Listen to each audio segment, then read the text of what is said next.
Hello, good morning everyone. कैसे हैं आप सब लोग। मैं सीमा मैम आज आपके सामने लेकर आई हूँ क्लास 8 के छठे पाठ के जो हमने पढ़ा था किम तरतुम जानती भवान, क्या आप तैरना जानते हैं, उसके शब्द अर्थ, क्वेश्चन आंसर सब कुछ आज करेंगे। तो सबसे पहले देखेंगे शब्द अर्थ। विहरतुम घूमने के लिए, नावाम नाव पर, आरूढ़ा बैठ गया, जल विहारम जल विहार, विचिनाम तरंगों का, अब शाम जल की, अरित्रम पतवार या डांड बोलेंगे, चतुर्थांश चौथाई भाग, व्यर्थाम गताहा व्यर्थ चला गया, इदर्शम ऐसा, में मेरा, कुताहा कहाँ से, नूनम निश्चय ही, अर्धांश आधा हिस्सा, व्यर्थताम नीतम व्यर्थ कर दिया, अनुभवान अनुभव करता हुआ, प्रेषिताहा भेजा गया, त्रयो भागाहा तीन भाग, अपार्था व्यर्थ, नदे नदी में, जल्लाप वर्तनम भंवर या बाढ़ आ गई, अकंपत डगमगाने लगा, पश्यत है देखते ही देखते, जलेन जल से, पूरिता भर गई, सैभ्रमेन घबराहट के साथ, तरतुम तैरने के लिए, भीतहा डरा हुआ, तीर्थवा तैर कर, प्रयामी जाता हूँ, खलु निश्चय ही, स्वपृष्ठा मारोप्य अपनी पीठ की सहायता से। ओके, ये शब्द अर्थ देख लेंगे। इसके बाद ये हुआ है उच्चारण पूरक पुस्तकायाम चाहे लिखे, इनको उच्चारण करके अपनी पुस्तक में चाहे तो लिख सकते हैं या इसे छोड़ भी सकते हैं।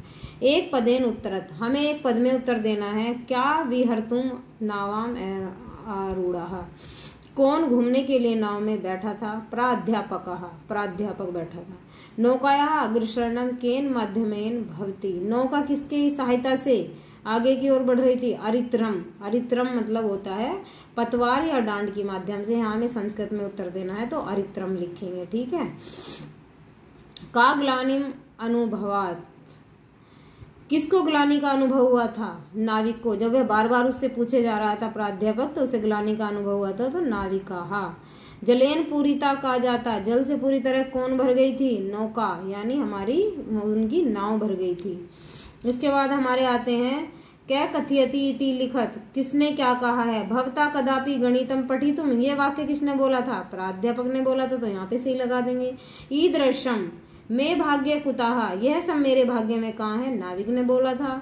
तव्य अर्धान जीवनस्य विरक्ताम नीताहा, तुम्हारे जीवन का आधा भाग नष्ट हो गया है या व्यर्थ हो गया है, ये किसने बोला था, प्राध्यापक ने बोला था। अहम तरतुम न जानमी, मैं तैरना नहीं जानता हूँ, किसने बोला था, अहम तरतुम न जानमी, मैं तैरना नहीं जानता हूँ, किसने बोला था, ये बोला था हमारे प्राध्यापक ने।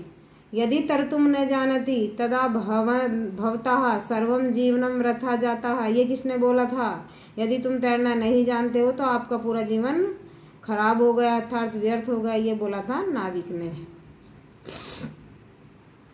अब 5वां क्वेश्चन, अधोलिखित धातु भीहा त्वा कत्वा प्रत्यम योजित्वा पद रचना कूरत, यानी यहाँ पे प्रत्यय दिया हुआ है त्वा, उसे जोड़कर हमें वाक्य की रचना करनी है। जैसे पठ धन त्वा, दोनों को मिलाकर क्या बनेगा, पठित्वा, उसी प्रकार बाकी को बनाना है। नी जमात्वा नित्वा, गम जमात्वा गमित्वा, लिख जमात्वा लिखित्वा, इस तरह हम लिख देंगे।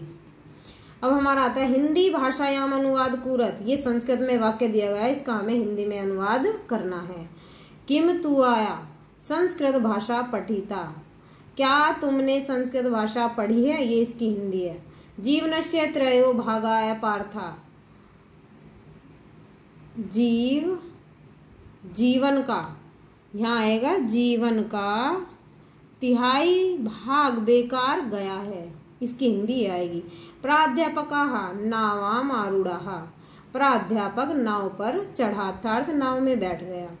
तदा भवतः सर्वम जीवनम वृथा जाता, तो आपका सारा जीवन बेकार हो गया। इसके बाद आता है 7वां क्वेश्चन, संस्कृत भाषायाम अनुवादम कूरत, संस्कृत भाषा में अनुवाद कीजिए। यहाँ क्या था, हिंदी में अनुवाद करना था, यहाँ संस्कृत भाषा में। ऐसे ही आपके एग्जाम में भी आता है, सब अपनी नोटबुक में कर लेंगे। जिन बच्चों के पास किताब नहीं है वो यहाँ से हेल्प ले सकते हैं। ओके, आपके लिए ही है। संस्कृत भाषायाम अनुवाद कूरत, वह पढ़ने के लिए आता है। स पठनाय आगच्छति, क्या तुम सब तैरना जानते हो। किम यूयम तरतुम जानति, क्या तुम प्रतिदिन खेलते हो। किम तुम प्रतिदिन खेलसी, हम दोनों घूमने के लिए नदी के किनारे जाते हैं। आवाम भ्रमणाय नदी तटे गच्छावाः। ठीक है, ये यहाँ आपका पाठ खत्म हो जाता है। आई होप ये अभ्यास प्रश्न आपकी अच्छे से समझ में आ गए होंगे। इसी तरह आप अपनी नोटबुक में कर लेंगे। Thanks for watching. वीडियो अच्छी लगे तो लाइक करना, शेयर करना और कमेंट करके जरूर बताना वीडियो कैसी लगी। और वीडियो पर नए हैं तो चैनल को सब्सक्राइब कर लेना ताकि सभी वीडियो का नोटिफिकेशन आपको मिलता रहे। Thank you so much.